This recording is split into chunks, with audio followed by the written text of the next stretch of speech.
Así que el día de hoy yo quiero traerles la palabra de Dios justamente en el libro de Hebreos.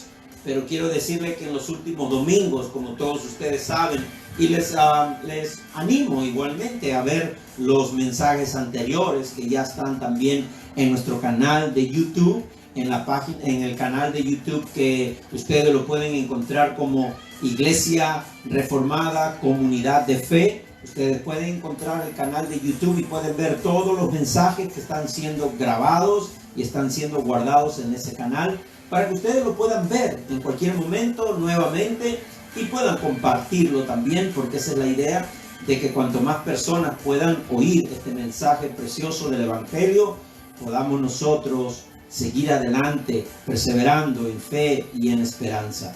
Y como dije en estos últimos domingos, el Señor nos ha guiado a ver las principales características de la fe cristiana. Y sobre todo en el libro de Hebreos, que es nuestro libro principal de la que nos hemos enfocado durante toda este mes, digámoslo así. Hablamos del libro de Hebreos capítulo 11, donde claramente nos habla que la fe es la certeza de lo que se espera y la convicción de lo que no se ve. Amén. Así que yo les voy a dejar unos segundos para que busquen sus Biblias en el libro de Hebreos capítulo 11. Vamos a mirar el versículo 7. Así que les damos un tiempito para que todos busquen en sus Biblias Hebreos 11, versículo 7.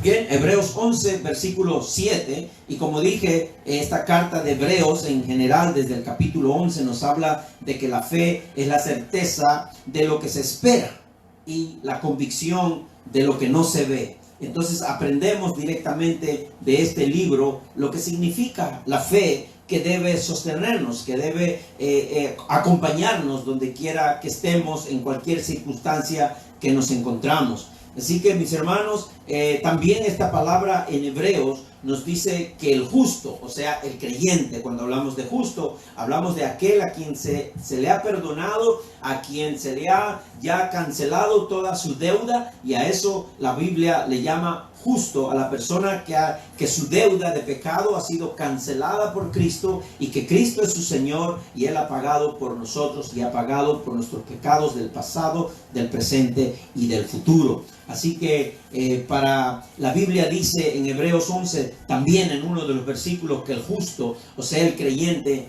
vive por fe y no por vista. Pero en el contexto central de nuestro pasaje de Hebreos, sobre todo en el capítulo 11, vemos que esta carta, que fue escrita para alentar justamente a los que estaban atravesando diversas situaciones difíciles en ese tiempo, y para alentarlos, para animarlos, se les menciona una lista de hombres y mujeres del Antiguo Testamento, de cómo ellos también obtuvieron un buen testimonio, alcanzaron un buen testimonio de su fe, un testimonio de paciencia en medio de las pruebas. Lograron sobreponerse en medio de persecuciones de las que se encontraban, y aún lograron perseverar hasta el último día de sus vidas. Entonces, esa narración que hace el autor de Hebreos a los recipientes de la iglesia primitiva, y luego ahora también nosotros podemos usar este libro de Hebreos como lo que es una carta que aplica para todos los tiempos, y por supuesto en especial para nuestros tiempos. Y es eso, un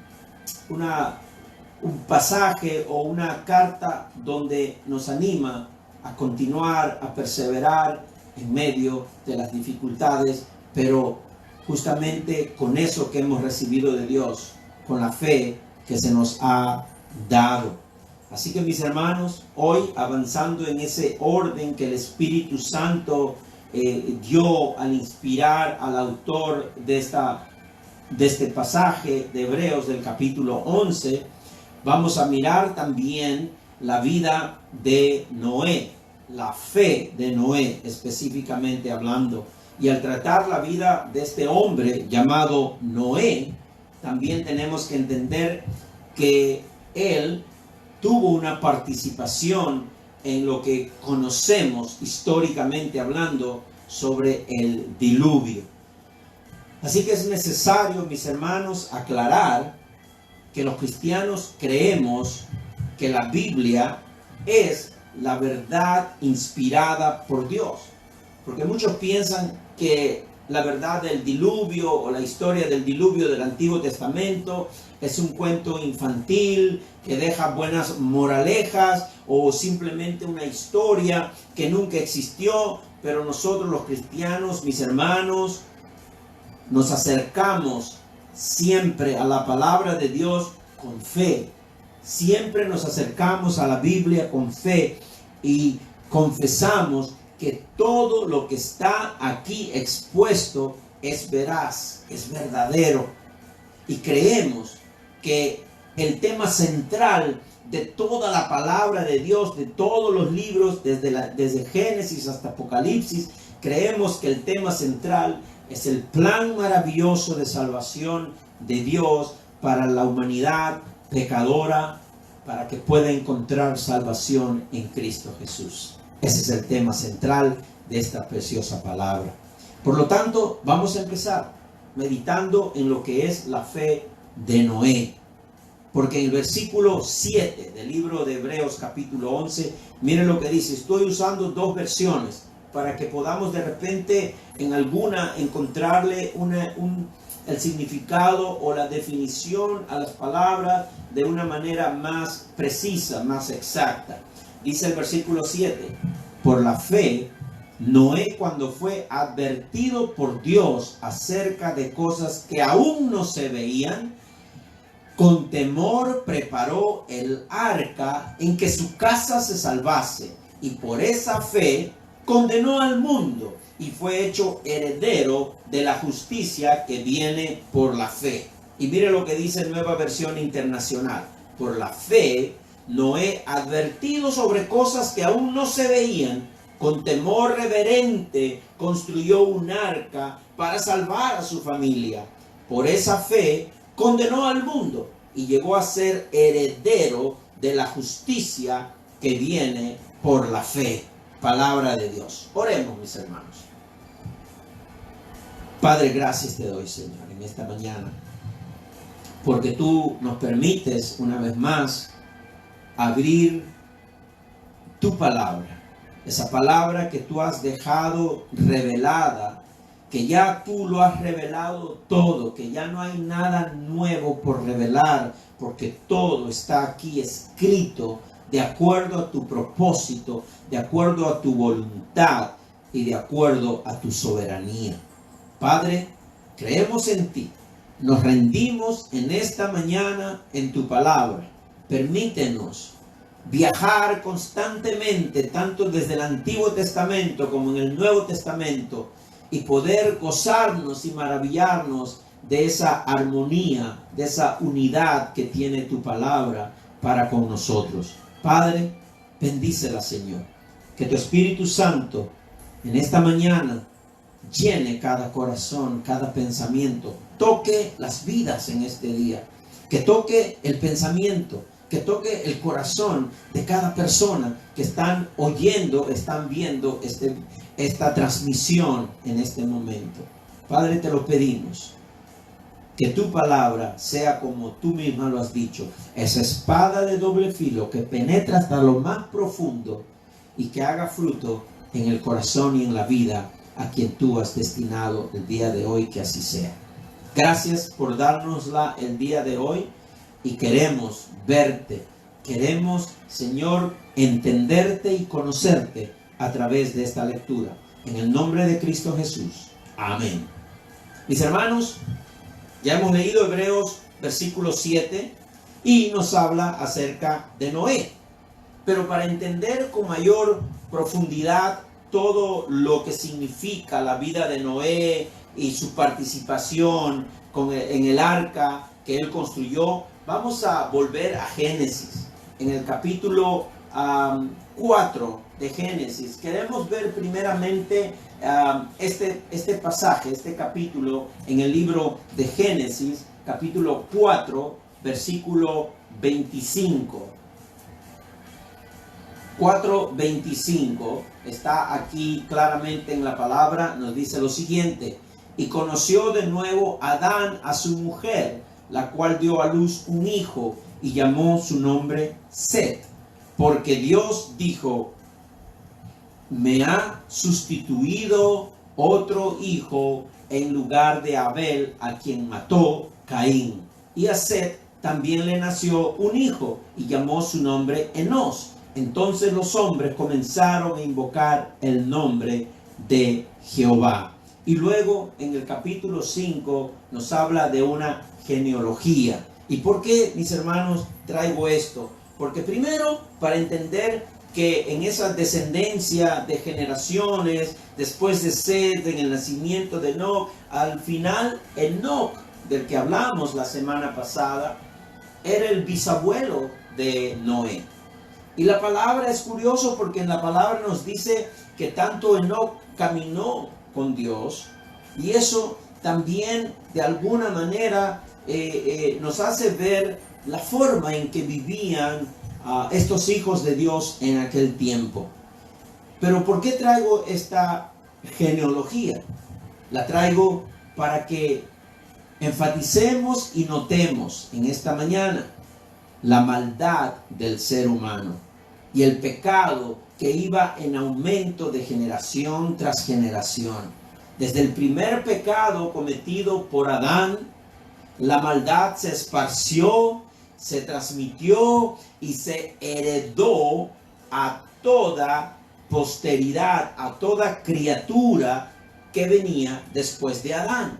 Entonces, si nosotros seguimos esa aplicación de esa verdad bíblica, tenemos que incluir a Noé y a su familia como también pecadores, porque también recibieron la herencia de pecado.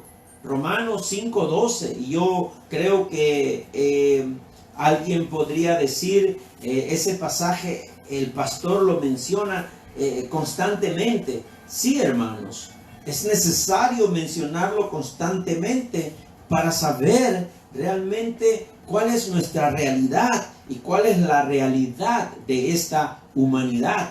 Claramente dice Romanos 5:12, por medio de un solo hombre el pecado entró al mundo, y por medio del pecado entró la muerte. Fue así como la muerte pasó a toda la humanidad, porque todos pecaron. Porque todos pecaron. Y el libro de Génesis, capítulo 6, versículo 5, dice la palabra: y vio Jehová que la maldad de los hombres era mucha en la tierra, y que todo designio de los pensamientos del corazón de ellos era de continuo solamente el mal. Entonces nos damos cuenta, mis hermanos, que la maldad de los hombres era mucha en la tierra desde Génesis, y que todo deseo de su corazón, dice la palabra, es constantemente al mal. Entonces, claramente vemos aquí que no hay nadie que vea de manera más profunda, de manera más nítida, la esencia del pecado que habita en nosotros, que Dios lo mira, Dios lo ve, Dios lo conoce. Él es el único que puede verlo de manera profunda y nítida, esa esencia que llevamos cada uno de nosotros. Y aquí vemos que Dios, desde las primeras páginas de las Escrituras, diagnostica, da un diagnóstico que la esencia del hombre, del ser humano, se halla internamente corrompida por el pecado. A tal punto, como dice el Señor Jesús, ¿verdad? A tal punto que del corazón del hombre solo podemos esperar en algún momento el mal. En algún momento vamos a conocer el mal del corazón de los seres humanos. Mis hermanos, dice el profeta Jeremías, que el corazón del hombre es engañoso y perverso. Dice, el corazón del hombre es engañoso y perverso. Está hablando de su esencia como persona, como ser en este mundo. Y también el Señor Jesús lo dijo claramente, ¿verdad? Dijo que de dentro del corazón salen todos los males que contaminan al hombre. De dentro del corazón están todos los males que nos contaminan. Así dice el Señor Jesús. Por lo tanto, vemos que después de Adán, el pecado comenzó a esparcirse de tal manera que el mal fue en aumento, el pecado fue en aumento. Y así fue, llegó al colmo de la paciencia de Dios. Llegó al colmo, mis hermanos, en los tiempos de Noé, que la palabra se nos dice que la tierra se había llenado de violencia y que toda carne se había corrompido y su camino sobre la tierra estaba hecha un camino de maldad. Por lo tanto, en el versículo 7, por ejemplo, de Hebreos, capítulo 6, nuevamente el versículo 7, cuando habla en esta carta el autor de Hebreos, lo dice claramente, ¿verdad? 11:7, dice lo siguiente: por la fe Noé, cuando fue advertido por Dios acerca de cosas que aún no se veían, con temor preparó el arca que en su casa salvase, y por esa fe condenó al mundo y fue hecho heredero de la justicia que viene por la fe. Se nos dice que Dios, mis hermanos, le dio este galardón a Noé de ser justo, porque él ejerció esa fe que había recibido de Dios. Pero si nosotros seguimos en el libro de Génesis, podemos mirar lo que es la realidad del ser humano en el tiempo de Noé. Si leemos, por ejemplo, el capítulo 6 de Génesis, versículos 11 y 12, dice lo siguiente: pero Dios vio que la tierra estaba corrompida y llena de violencia. Al ver Dios tanta corrupción en la tierra y tanta perversión de la gente, ¿verdad? Todo eso es lo que vio Dios en este pasaje de Génesis. Y en el versículo 6-7 dice: entonces dijo Dios, voy a borrar de la tierra al ser humano que he creado, y haré lo mismo con los animales, los reptiles y las aves del cielo. Me arrepiento de haberlos creado, dice el capítulo 6 de Génesis, versículo 7. Raeré sobre la faz de la tierra, dice a los hombres, y me arrepiento de haberlos creado. En tiempos de Noé, Dios quiso, mis hermanos, efectuar un solo acto de juicio a todo el mundo impío. Y eso fue lo que ocurrió, porque según Génesis capítulo 2, versículos 5 y 6, claramente vemos aún no había, dice, ningún arbusto del campo sobre la tierra, ni había brotado la hierba, porque Dios el Señor todavía no había hecho llover sobre la tierra, ni existía el hombre para que la cultivara.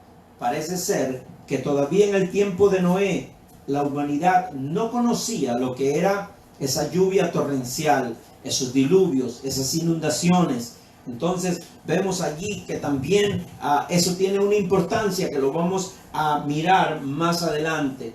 Entonces es probable que la idea de un diluvio fuese novedoso para toda la humanidad en los tiempos de Noé.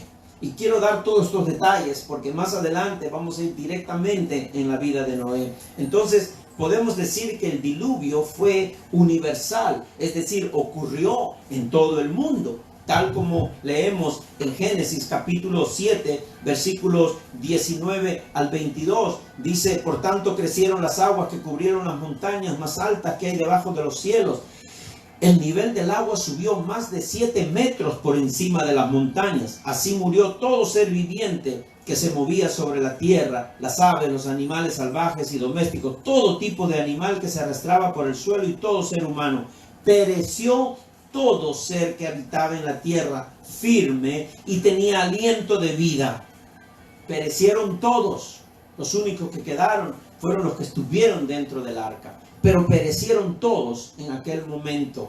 Así que este diluvio es mencionado como un evento histórico a lo largo de la Escritura. Así dijo el profeta Isaías también, dijo al pueblo de Israel en Isaías capítulo 54, 9, que habla este profeta acerca de este tema del diluvio. Isaías capítulo 54, versículo 9. Yo quiero que usted me acompañe allí donde está, abra su Biblia.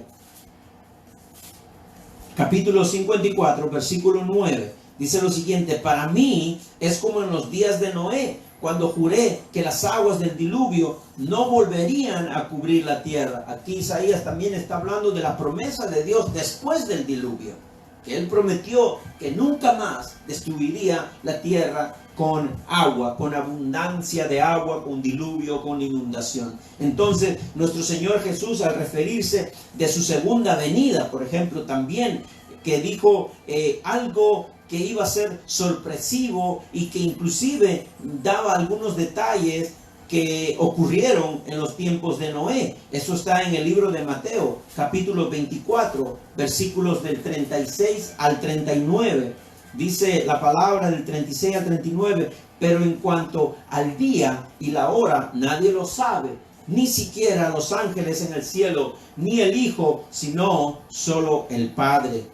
En tiempos de Noé, dice, la venida del Hijo del Hombre será como en tiempos de Noé, porque en los días antes del diluvio comían, bebían y se casaban y daban en casamiento hasta el día en que Noé entró en el arca, y no supieron nada de lo que sucedería hasta que llegó el diluvio y se los llevó a todos. Así será en la venida del Hijo del Hombre. Entonces vemos que no solamente los profetas del Antiguo Testamento, sino también Jesucristo y los apóstoles expresaron sin duda que el diluvio era real, que el diluvio fue real. Entonces nosotros concluimos que ha sido un evento real que ocurrió en la historia de nuestra humanidad. Por lo tanto, nosotros le damos importancia a ese evento porque tiene no solamente una importancia histórica, pero también tiene una importancia en nuestra vida espiritual. Así que yo le ruego que usted preste atención en este momento, porque aquí vamos a entrar directamente a esa relación que tiene Noé con el arca, con el diluvio, pero también el diluvio, el arca de Noé con Dios. Vamos a mirar todo eso, que va a ser muy edificante para cada uno de nosotros. Entonces, a pesar de que todos merecían morir, todos, cuando digo todos, también Noé merecía morir, porque Noé también nació pecador, y Dios no se agrada del pecado. Dios no puede habitar donde hay pecado. Dios destruye el pecado donde su santidad no puede permanecer. Entonces, a pesar de que todos merecían morir porque aumentaba la maldad, aumentaba el pecado, se manifestó la gracia de Dios en medio de esa generación impía. Es interesante lo que nos dice Génesis, ¿verdad? Capítulo 6, versículos 7 y 8. Nos dice lo siguiente. Nos dice: entonces dijo Dios, voy a borrar de la tierra al ser humano que he creado, y haré lo mismo con los animales, los reptiles y las aves del cielo. Me arrepiento de haberlos creado. Versículo 8. Pero Noé contaba con el favor del Señor. Noé contaba con el favor del Señor. En Reina Valera dice claramente en el versículo 8, dice lo siguiente. Dice: pero Noé halló gracia ante los ojos de Jehová. Favor y gracia, que viene a ser lo mismo. Un favor inmerecido, la gracia algo inmerecido. Pero vamos a ir al paso. Primero nos dice el versículo 7 que Dios se había arrepentido de haber hecho al hombre. se había arrepentido. Y en este versículo parece contradecir el versículo en Números, capítulo 23, versículo 19, cuando dice: Dios no es hombre para que mienta, ni hijo de hombre para que se arrepienta. Mis hermanos, la Biblia aplica a Dios características humanas cuando Él no es humano. Cuando Dios Padre es espíritu, pero la Biblia aplica a Dios características humanas de que se arrepiente, ¿verdad? Dice así la palabra, para que los lectores, tienen un propósito, es para que los lectores entendamos mejor los atributos de Dios. Entonces, podemos confirmar que Génesis capítulo 6 no contradice a Números capítulo 23. ¿Por qué? Porque Dios no se arrepiente de la misma manera que se arrepienten los seres humanos. Entonces, cuando vamos al original que está en el idioma hebreo, nos deja entender que no es en realidad la palabra arrepentimiento, sino que Dios tuvo una gran tristeza en el corazón por la maldad de los hombres. Eso es lo que trata de expresar, que se entristeció por la maldad de los hombres. No es que se arrepintió, porque en Números 23 dice que Dios no es hombre para que mienta, ni hijo de hombre para que se arrepienta. Solo que la Biblia le da unas características humanas a Dios para que nosotros los lectores podamos entenderlo. Y eso se llama antropomorfismo, para que nosotros podamos tener un mejor entendimiento sobre las características de Dios Padre Celestial. Así que, mis hermanos, por otro lado, el versículo 8 nos dice: pero Noé halló gracia ante los ojos de Jehová. Entonces, estas palabras son claras. Cualquiera que sea la traducción bíblica, nos habla que halló gracia, nos habla que halló favor. ¿Por qué? Porque es claro cuando la palabra dice que Noé halló la gracia ante los ojos del Señor, halló el favor ante los ojos de Dios. Bueno, la pregunta que tenemos que plantear en esta mañana es lo siguiente: ¿cuál fue el motivo para que Dios mire con gracia a Noé? Es importante que entendamos esta situación de Noé. ¿Qué es lo que Dios vio que halló gracia en Noé, halló favor en Noé? Porque la palabra dice: pero Noé halló gracia ante los ojos de Jehová. Los ojos de Jehová estaban agradados de Noé. Dios le dio toda la gracia a Noé. Pero ¿cuál fue el motivo? Mis hermanos, ¿qué cosa es gracia? ¿Qué cosa es favor? Eso es importante también entender. Si recordamos la definición de gracia, que lo hemos dicho varias veces en nuestros estudios bíblicos del libro de Romanos, gracia o favor, sabemos que está hablando de la gracia, que es un regalo de salvación inmerecido. Regalo de salvación inmerecido por parte de Dios, que le otorga al pecador. Por lo tanto, es un regalo de salvación inmerecido que Dios le otorga al pecador. Entonces, mis hermanos, la definición bíblica nos permite suponer que Noé obtuvo la gracia, obtuvo el favor de Dios de manera inmerecida. Que quede claro, Noé recibió la gracia y el favor de Dios de manera inmerecida. Dios no se agradó de Noé porque él era bueno o porque vio algo bueno en él. Dios no se agradó de Noé porque Noé era bueno o tenía algo bueno, porque podemos el día de hoy confirmar una vez más que Noé nació pecador. Por lo tanto, es un error pensar que Noé nació sin pecado o que Noé era perfecto. Noé también era parte de esta humanidad caída y nació en pecado como todos nosotros, según hay una confesión en Salmo 58, versículo 3. En el Salmo 58, versículo 3, mire lo que la palabra nos menciona. Los malvados se pervierten desde que nacen. Desde el vientre materno se desvían los mentirosos, dando a entender que el nacimiento de toda criatura en esta humanidad es un nacimiento de un ser con pecado. Por lo tanto, es un error pensar que Noé nació sin pecado o que Noé era perfecto. Seguimos.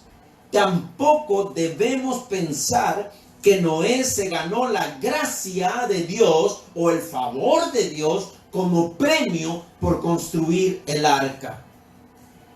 Mis hermanos, es por eso que la Biblia es clara en el orden.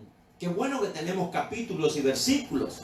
Bueno, a veces no nos ayudan mucho los capítulos y versículos o no nos ayudan mucho los subtítulos, porque en la Biblia original o en los escritos originales, para ser más exacto, no hay subtítulos, no hay números de capítulos, ni hay números de versículos. Por lo tanto, en este caso, sí nos ayuda un poco mirar ese orden. Porque Dios no vio con buenos ojos a Noé, no se agradó de Noé, o Noé no halló gracia ante los ojos del Señor porque él construyó el arca. No, ya Dios le había concedido la gracia a Noé antes que construyera el arca. Entonces, mis hermanos, es por eso que digo que el orden de la Biblia es claro. Noé, al recibir la gracia de Dios, caminó por fe y fue considerado justo. Mire el orden: recibe la gracia de Dios, camina por fe y es considerado justo. Por fe que recibe de Dios, Noé es considerado justo a pesar de que el pecado habitaba en él. Por lo tanto, Dios le otorgó la gracia porque le plació hacerlo. No lo hizo porque él construyó el arca y tampoco lo hizo porque él era bueno o perfecto. Dios le otorgó la gracia porque así le plació, como te ha otorgado su gracia a ti y a mí. Y así vivimos bajo la gracia de Dios que es en Cristo Jesús.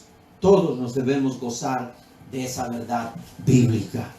Mis hermanos, esa gracia de Dios imputada al pecador resultó para Noé una vida de arrepentimiento, una vida de fe, una vida de obediencia y una vida de perseverancia.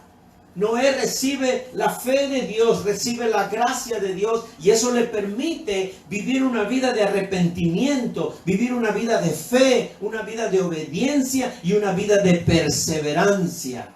Así debe ocurrir en cada uno de nosotros que hemos recibido la fe, vivir una vida de fe, una vida de obediencia, una vida de arrepentimiento y una vida de perseverancia. Debemos continuar de esa manera.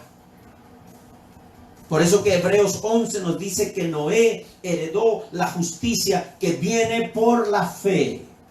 La justicia que viene por la fe.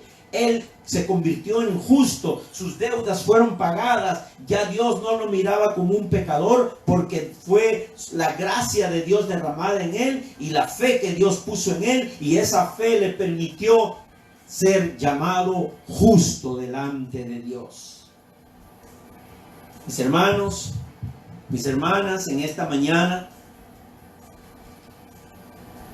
este libro de Hebreos 11 nos dice que Noé heredó la justicia que viene por la fe.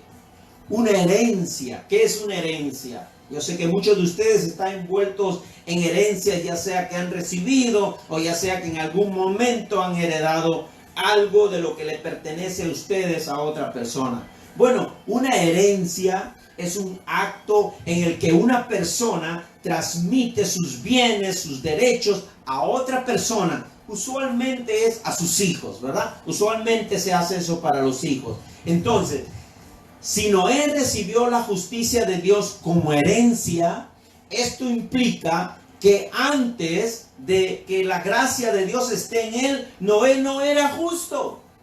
Noé no era una persona justa. Noé no había sido todavía, su deuda de pecado no había sido pagada.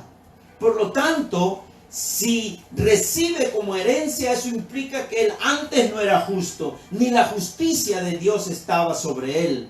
Entonces la justicia del justo Noé no se origina en Noé, no crece en el corazón de Noé, sino que al igual que la fe, al igual que la justicia, es producida únicamente por la gracia de Dios. Únicamente por la gracia de Dios. Mis hermanos, hay un versículo muy importante para entender esa verdad bíblica, que la fe, la gracia viene de Dios, no la producimos nosotros. Juan capítulo 6, versículos 28 y 29. Mire lo que dice la palabra. ¿Qué tenemos que hacer para realizar las obras que Dios exige? Le pregunta un maestro de la ley a Jesús. Le dice, ¿qué tenemos que hacer para realizar las obras que Dios exige? ¿Y qué dice el 29? Dice, esta es la obra de Dios, que crean en aquel a quien Él envió. Que crean en aquel a quien Él envió. En otras palabras, el requisito para que nosotros estemos bien delante de Dios es creer en Cristo, a Él, aquel a quien Él envió. Pero ¿cómo vamos a creer si eso no produce nuestro corazón de manera innata, de manera voluntaria el creer? Sino ¿cómo va a ser posible que una persona pueda creer en Cristo si eso no produce su corazón de manera automática? Pues vayamos entonces al libro de Primera de Tesalonicenses, que tenemos allí una respuesta muy importante, que si usted quiere anotarlo para que usted entienda lo maravilloso que es leer la palabra de Dios con cuidado, con entendimiento, bajo la luz del Espíritu Santo. Mire lo que dice Primera de Tesalonicenses, capítulo 1, versículo 5. Porque nuestro evangelio les llegó no solo con palabras, sino también con poder, es decir, con el Espíritu Santo y con profunda convicción. Si usted lee este pasaje o este versículo 2 o 3 veces, usted va a entender que el evangelio no le llega a nadie solo con palabras, sino tiene que llegar también con poder. ¿Poder de qué? Poder del Espíritu Santo, con profunda convicción. Entonces nadie va a recibir la fe automáticamente porque crece en su corazón, sino porque es Dios mismo a través de su Espíritu, a través de ese poder de convicción en el pecador, que lo lleva a reconocer su pecado, a creer en Cristo y a confesar y arrepentirse y recibir a Cristo como su Señor y Salvador. Viene de Dios.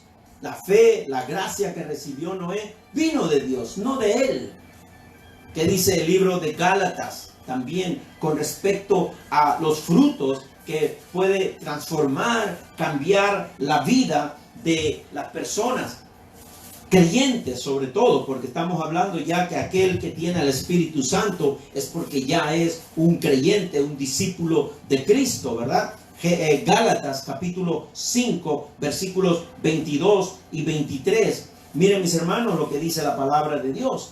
Claramente habla acerca de los frutos del Espíritu Santo. En cambio, el fruto del Espíritu es amor, alegría, paz, paciencia, amabilidad, bondad, fidelidad, humildad y dominio propio. Reina Valera también sino que en vez de fidelidad dice fe. Por lo tanto, es la fe también el fruto que produce el Espíritu Santo. Es la fe el fruto que produce el Espíritu Santo. Y Pablo lo confirma en Efesios capítulo 2, versículo 8. Leamos Efesios capítulo 2, versículo 8. Dice lo siguiente. Porque por gracia ustedes han sido salvados mediante la fe. Por gracia ustedes han sido salvados mediante la fe. Esto no procede de ustedes, sino que es regalo de Dios. Viene de Dios, es dada por Dios, es producida por Dios. Esa fe, que el Señor no aparte esa fe en nuestro corazón. Mis hermanos, la fe de Noé, volvamos a Noé, fue la manera en la que pudo heredar la justicia de Dios. Sin embargo, esa fe también fue concedida de lo alto, como dice el libro de Santiago. ¿Qué podemos leer en Santiago? Capítulo 1, versículo 17. Miren lo que dice Santiago, capítulo 1, versículo 17. Dice lo siguiente: toda buena dádiva y todo don perfecto descienden de lo alto, donde está el Padre que creó las lumbreras celestes y que no cambia como los astros ni se mueve como la sombra. Toda buena dádiva, la fe, la gracia, el amor, la paciencia, la benignidad, todo eso y todos esos dones perfectos proceden o descienden, dice la palabra, de lo alto. Tienen que venir de ellos para que tenga efecto, tenga valor y nos mantenga en la verdad. Entonces nuestro pasaje principal decía que a través de la fe, Noé, al ser advertido de cosas que aún no se veían con temor, preparó el arca, que en su casa se salvó. Mis hermanos, es tremendo mirar estos versículos. Solamente estamos mirando un versículo 7 y mire por todo lo que estamos recorriendo en buscar más profundidad y más respuesta, que la misma Biblia nos la da, que la misma palabra de Dios nos la da, tanto en el Antiguo como en el Nuevo Testamento, porque en ella siempre hay unidad y armonía. Entonces el capítulo 11 de Hebreos comienza diciendo que la fe es la convicción de lo que no se ve. Esa es la fe que dirigió la vida y la obediencia de Noé. Si Noé no hubiese estado convencido de lo que Dios le anunció, mis hermanos, no hubiese predicado el juicio de Dios sobre la tierra 120 años. 120 años Noé predicó el juicio de Dios sobre la tierra. Él no lo hubiera hecho si él no hubiera creído. Si no le hubiera creído a Dios, si no estuviera convencido de lo que Dios había anunciado. Ni tampoco hubiese construido el arca 120 años. Debemos recordar que en aquel tiempo, como dije hace un momento, los habitantes de la tierra no conocían lo que era una inundación. Pero la fe de Noé le permitió ver con ojos espirituales lo que los ojos carnales de los impíos no podían ver. Como ellos nunca habían visto un diluvio, ni nunca habían visto un torrencial de lluvia, por lo tanto no creían, porque seguían mirando con ojos carnales. Entonces, mientras que ellos, los impíos, veían un cielo celeste, un cielo despejado, de un futuro estable para seguir pecando, porque la maldad seguía en aumento, dice la palabra. ¿Qué pasaba con Noé? Noé, por la fe que había recibido de Dios, veía esas represas celestiales que empezaban a agitarse. La fe no solo llevó a Noé a ver el juicio en el cielo, ya porque él por fe, él lo creía y por fe lo veía, sino que también lo llevó a obedecer el mandato del Señor. Ven, mi hermano, ven tú, amigo o amiga que estás mirando esta transmisión en vivo, tú que todavía no has aceptado a Cristo Jesús como tu Señor y Salvador. Yo le hago esta invitación inclusive a los miembros de mi familia, algunos que todavía no tienen a Cristo en su corazón. Ven a esa fe, es necesario venir a esa fe. El diluvio no es un cuento de niños, el diluvio es un evento histórico real que ocurrió, y así mismo, dice, como en los días de Noé, serán también los días del juicio en nuestra actualidad. Ven a esa fe. Y para que todos los que ya hemos creído en Cristo, mi hermano, mi hermana, aférrate a esa fe. camina en esa fe, vive en esa fe y persevera en esa fe. Continúa perseverando en esa fe, que es lo que mejor y más sólido camino y base nosotros tenemos. ¿Y cuál es esa fe? Cristo Jesús nuestro Señor. Mi hermano, la palabra dice que Noé por fe, otra vez esa palabra maravillosa, por fe también Noé actuó con temor a Dios. También por fe Noé caminó con temor a Dios, actuó con temor a Dios. ¿Y qué es actuar o caminar delante de Dios con temor? ¿Qué significa eso para nosotros? Bueno, veamos las respuestas en la Biblia. Vamos a mirar Proverbios. Vamos a mirar unos 3 pasajes en Proverbios. Yo sé que a muchos les encanta este libro de Proverbios. Bueno, es una buena oportunidad hoy para abrir Proverbios y leer algunos pasajes de este libro precioso. Vamos a mirar Proverbios capítulo 3, versículo 7. Dice lo siguiente: no seas sabio en tu propia opinión, más bien teme al Señor y huye del mal. No te creas sabio en tu propia opinión, más bien teme al Señor y huye del mal. Más adelante en Proverbios 8, versículo 13, también hay una palabra que nos llama la atención y dice: quien teme al Señor aborrece lo malo. Yo aborrezco el orgullo y la arrogancia, la mala conducta y el lenguaje perverso, dice el rey Salomón en este pasaje. Quien teme al Señor aborrece lo malo. Y más adelante en Proverbios capítulo 9, versículo 10, dice lo siguiente: el comienzo de la sabiduría es el temor del Señor. Conocer al santo es tener discernimiento. Y en eso quiero animar a todos aquellos que todavía no han confesado a Cristo. Yo sé que tú eres inteligente. Yo sé que en algunos momentos tienes una luz de esa lucidez para discernir, para reflexionar ante las cosas. Pero ¿sabe qué? La verdadera sabiduría, la sabiduría que realmente nos permite vivir en esta vida con buenas decisiones, que no solamente son de beneficio para tu vida y para la vida de los demás, pero también decisiones que agradan a Dios, es justamente el comienzo de la sabiduría, es el temor del Señor. Si tú quieres realmente vivir una vida en una decisión de un camino lleno de sabiduría, bueno, teme al Señor. Y temer al Señor es vivir en comunión con Él, respetando lo que Él es, lo que Él ha dicho y lo que Él ha manifestado y lo que Él ha revelado en su palabra. Eso es temer a Dios. Vivir conforme a lo que Dios ha destinado que sea tu vida y mi vida de acuerdo a su palabra.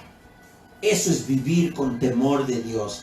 Caminar en ese temor creyendo que Él nos sostiene bajo ciertos estatutos en la vida que nos llevarán a gozar de la gracia, del amor y del favor de Dios. ¿Qué dice los libros de Salmo? Vamos a leer 2 salmos en esta mañana. Salmos capítulo 33. Miremos Salmos 33, versículo 18. 33, 18. ¿Qué es lo que dice este precioso salmo? Todos los salmos son muy lindos para leer, para edificarnos. Salmos 33, 18 dice: pero el Señor cuida de los que le temen, de los que esperan en su gran amor.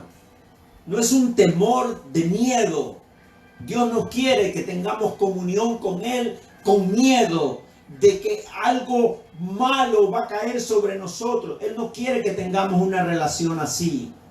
Él no quiere que tengamos una relación como ese hijo que obedece a su padre por miedo al castigo. No, Dios no quiere que nosotros caminemos con Él así. No es de ese temor que está hablando, sino de un temor reverente, de respeto, de una comunión, poniendo cada cosa en su lugar. Él es nuestro Dios y nosotros somos sus siervos. Él es nuestro Dios y nosotros somos sus instrumentos. Mi hermano, mi hermana, ¿qué dice el Salmo 128, versículo 1?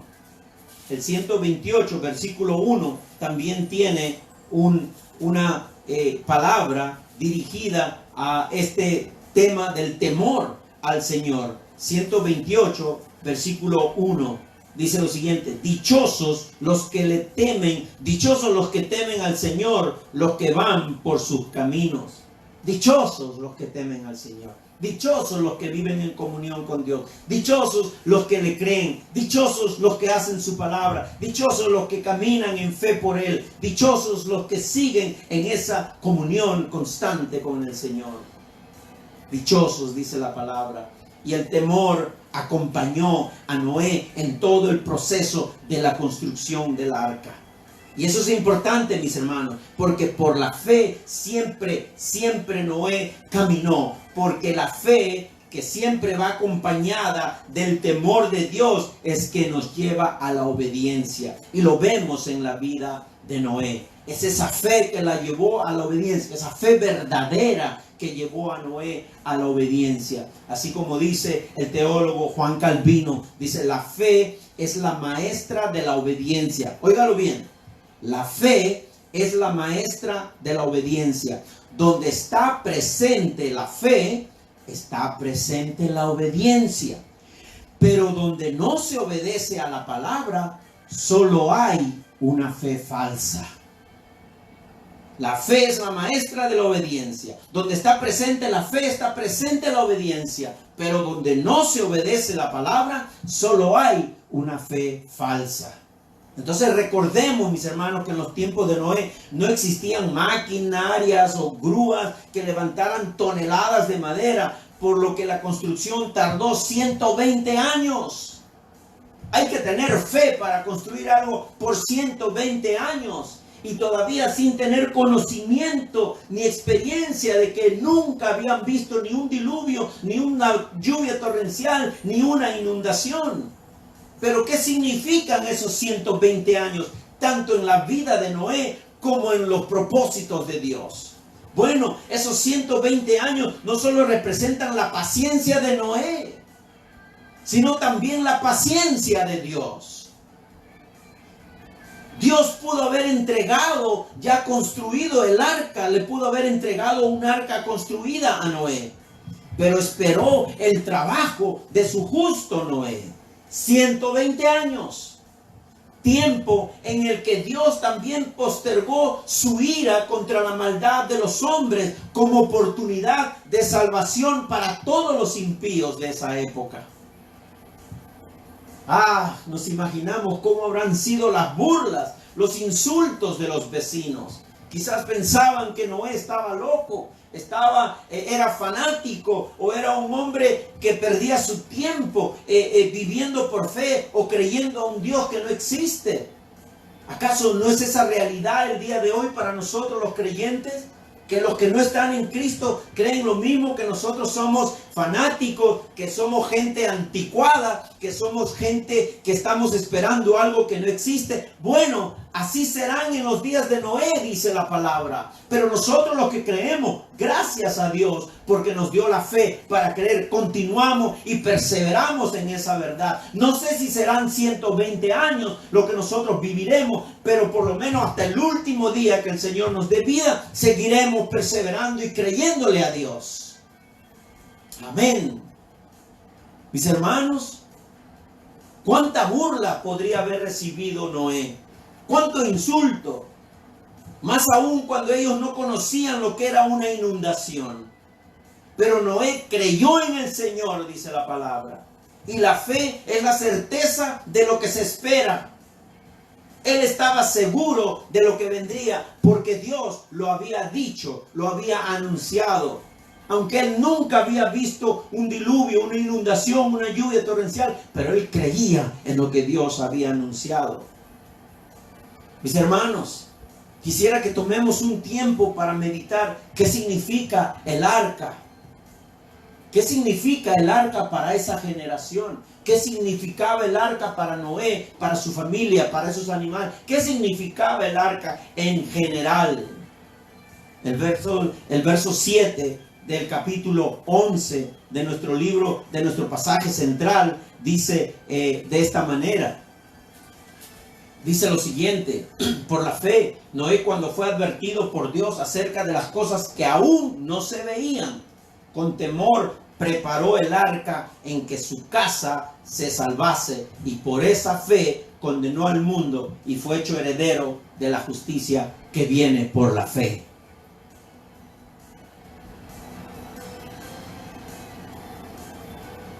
Mis hermanos, ¿qué es el arca? ¿Qué significaba el arca en aquel momento? Porque aquí nos dice que Noé preparó el arca y que su casa se salvase. Pero aquí sale otra pregunta. Ustedes saben que a su pastor le encanta hacer preguntas. Yo creo que cuando nos hacemos preguntas nos ayuda a reflexionar mejor de lo que la palabra nos quiere enseñar. ¿Por qué la familia de Noé se salvó? ¿Por qué? Si de ellos no se menciona que eran justos como Noé. ¿Hay algún problema aquí? Hay algo que no suena muy bien. ¿Por qué la familia de Noé se salvó si de ellos la Biblia no menciona que ellos eran justos? Pero también podemos decir nosotros en esta mañana que sí, que ni su esposa, ni sus hijos, ni sus nueras, dice la palabra, que fueron mirados o hallados con gracia de parte de Dios o considerados justos. Pero debemos entender los propósitos de Dios. Uno de los propósitos de Dios era la conservación de la especie humana. No es que Dios se había arrepentido de haber hecho al hombre como nosotros nos arrepentimos en nuestra humanidad. Sí, nosotros nos arrepentimos muchas veces y queremos destruirlo todo. Pero no es que Dios se había arrepentido de la forma que nosotros nos arrepentimos. Dios estaba triste de haber hecho al ser humano y que éste se haya llenado de tanta maldad después del pecado. Mi hermano, mi hermana, Dios quería conservar un remanente. ¿Verdad? A ustedes les encanta esa palabra remanente, porque es verdad, Dios siempre guarda un remanente en todos los tiempos y en toda la época, en todas las épocas. Y nosotros somos parte de un remanente también en esta época. Sin embargo, debemos aclarar algo importante esta mañana. No significa que la fe de tu marido o la fe de tu esposa o la fe de tu padre o la fe de tu madre o de cualquier pariente puede salvarte. No, y aquí me refiero a los que no han recibido a Cristo. No es por la fe de la mamá o del papá que tú vas a recibir la salvación. Porque la palabra es clara, solo podemos ser salvos si tenemos fe personal en el Hijo de Dios que es Cristo Jesús. Como dice el libro de Juan, capítulo 3, versículo 36. Claramente lo dice el 3:36. Leamos directamente de la palabra de Dios. Dice, el que cree en el Hijo tiene vida eterna, pero el que rechaza al Hijo no sabrá lo que es esa vida, sino que permanecerá bajo el castigo de Dios. El que cree en el Hijo tiene vida. Y si tú ya eres cristiano y tú ya has confesado a Cristo y tú anhelas de repente que alguien de tu familia también reciba esa fe de salvación, mi hermano, sigue el camino de la fe. Aférrate a la gracia de Dios, aférrate a la promesa de Dios sobre tu familia. El llamamiento de la familia de los creyentes también es reiterado en las Escrituras.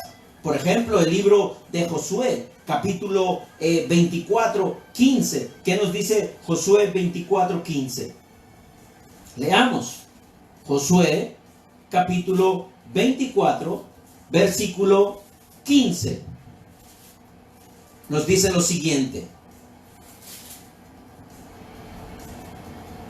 Pero si a ustedes les parece mal servir al Señor, elijan ustedes mismos a quienes van a servir, a los dioses que sirvieron sus antepasados al otro lado del río Éufrates, o a los dioses de los amorreos en cuya tierra ustedes ahora habitan. Por mi parte, mi familia y yo serviremos al Señor, dice Josué en esta preciosa palabra. Y en el libro de Hechos también tenemos un pasaje en Hechos capítulo 16, versículo 31, 16:31, dice lo siguiente. Leemos de esta manera: cree en el Señor Jesús, así tú y tu familia serán salvos, le contestaron. Cree en el Señor Jesús y tú y tu familia serán salvos, le contestaron los discípulos ante esa pregunta. ¿Qué queremos decir con esto? ¿Que nuestras familias automáticamente son salvos porque uno de los miembros ha recibido a Cristo como su Señor y Salvador? No, no quiere decir eso. Pero sí hay una promesa que puede ocurrir bajo la voluntad, bajo el poder, bajo la soberanía de Dios. Podría ocurrir. Por eso, si tú y yo estamos esperando que algún familiar nuestro acepte a Cristo como su Señor y Salvador de sus vidas, bueno, mi hermano, permíteme recordarte que la palabra nos invita, la Biblia nos invita a orar por nuestras familias constantemente para que vengan a la fe de Jesucristo. Ora por tu familia, no dejes de hacerlo, que tu fe podría alcanzarles como alcanzó a la familia de Noé. Como alcanzó a la familia de Noé, porque ellos fueron salvos. La imagen de la salvación en el arca es la imagen de la salvación espiritual también, que nos quiere mostrar la palabra de Dios. Por eso la pregunta era, ¿qué significa el arca? ¿Qué significa el arca de Noé? ¿Qué significa esa arca? Pudiéramos quedarnos, mis hermanos, más horas hablando de la fe de Noé, pero ya estamos casi por concluir. Y lo que la Biblia nos enseña sobre esa fe es muchísimo más de lo que yo puedo decir en esta mañana. Pero también es necesario que entendamos que el arca es la representación de la salvación de Dios para la humanidad pecadora. En el tiempo de Noé, el arca era el único medio para salvarse.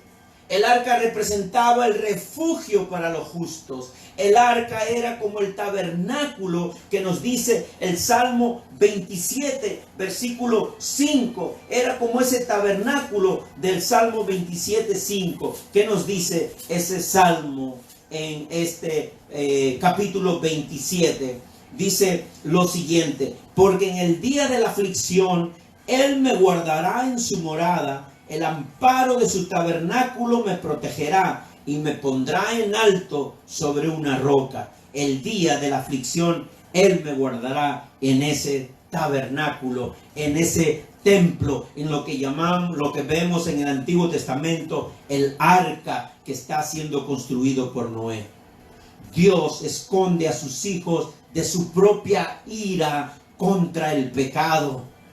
Mis hermanos, los esconde en su tabernáculo, en su santa morada, dice la palabra. Afuera de ese tabernáculo solo hay una horrenda expectación, mis hermanos, de juicio, mientras que en Él, ¿verdad? Todavía nosotros nos sentimos seguros, hallamos la verdadera salvación. Pero ¿cómo? La pregunta es, ¿cómo un Dios justo, un Dios santo, un Dios bueno puede esconder a pecadores en su refugio? ¿Cómo es posible eso? Es necesario que aquellos que se resguardan en el arca o en el tabernáculo sean transformados de pecadores a hombres justos para poder estar en el tabernáculo de Dios. Y eso solo es posible en el arca espiritual que es Cristo Jesús. Como lo dice el libro de Juan, capítulo 2, versículos del 19 al 21. Capítulo 2 del 19 al 21 dice lo siguiente. Dice: destruyan este templo, dice Jesús, y yo lo levantaré de nuevo en 3 días. Tardaron 46 años en construir ese templo y tú vas a levantarlo en 3 días. pero el templo al que se refería era su propio cuerpo. Así pues, cuando se levantó de entre los muertos, sus discípulos se acordaron de lo que había dicho y creyeron en las Escrituras y en las palabras de Jesús. El tabernáculo, el arca de Noé, es el mismo Cristo, porque fue Cristo quien a través de la muerte en la cruz llevó nuestras culpas. Fue azotado y quebrantado por Dios. Por eso el apóstol Pablo nos dice en Romanos 5, estando ya justificados en su sangre, por él seremos salvos de la ira de Dios. Y continúa diciendo Pablo en Romanos 8, más adelante dice, no hay condenación para los que están en Cristo Jesús. El arca de madera que guardó al justo Noé y su familia fue solo un símbolo de lo que Dios haría miles de años después a través de su Hijo Jesús. En aquella cruz fue hecho pecado por nosotros y bebió de la ira, de esa copa de la ira de Dios, de tal forma que al estar en él por fe somos vistos por Dios como justos por nuestra fe en Jesucristo. Mi hermano, mi hermana, la vida de Noé debe ser una enseñanza de fe en esta mañana para todos nosotros. Tanto para los que no han recibido a Cristo como su Señor y Salvador, como para los que sí hemos recibido, para nosotros los creyentes. Por eso hago un llamado, y creo que mi esposa también lo hizo. El grupo de alabanza también, con las alabanzas, siempre está haciendo un llamado al corazón del hombre pecador para que venga en arrepentimiento y reciba a Cristo como su Señor y Salvador. Noé, como predicador de la justicia de Dios, construyó el arca como la única vía de salvación del Antiguo Testamento en aquel momento de Noé. Pero Jesús, ¿qué nos dice Jesús en el capítulo 10, Juan 10, versículo 9? ¿Qué nos dice nuestro Señor Jesucristo en este versículo? Yo soy la puerta, dice Él. El que entra por esta puerta que soy yo será salvo, se moverá con entera libertad y hallará pastos. Él es la puerta. Él es esa entrada. Y tal como la puerta del arca estuvo abierta por esa cantidad de días hasta que llegó el diluvio, así también la puerta de salvación está abierta para ti, porque la obra perfecta de redención que hizo Cristo por ti ya está hecha. Solo hay que creer en Él y arrepentirnos y recibirlo como nuestro Señor y Salvador. Jesús dijo que así como en los días de Noé, donde los hombres atendían sus asuntos sin esperar nada nuevo, así será su segunda venida, en la que vendrá a juzgar a las naciones y al pecador no arrepentido. Yo no sé si este tiempo en el que estamos atravesando, de este virus, el que está matando tantas vidas alrededor del mundo, puede ser una llamada de atención para ti el día de hoy.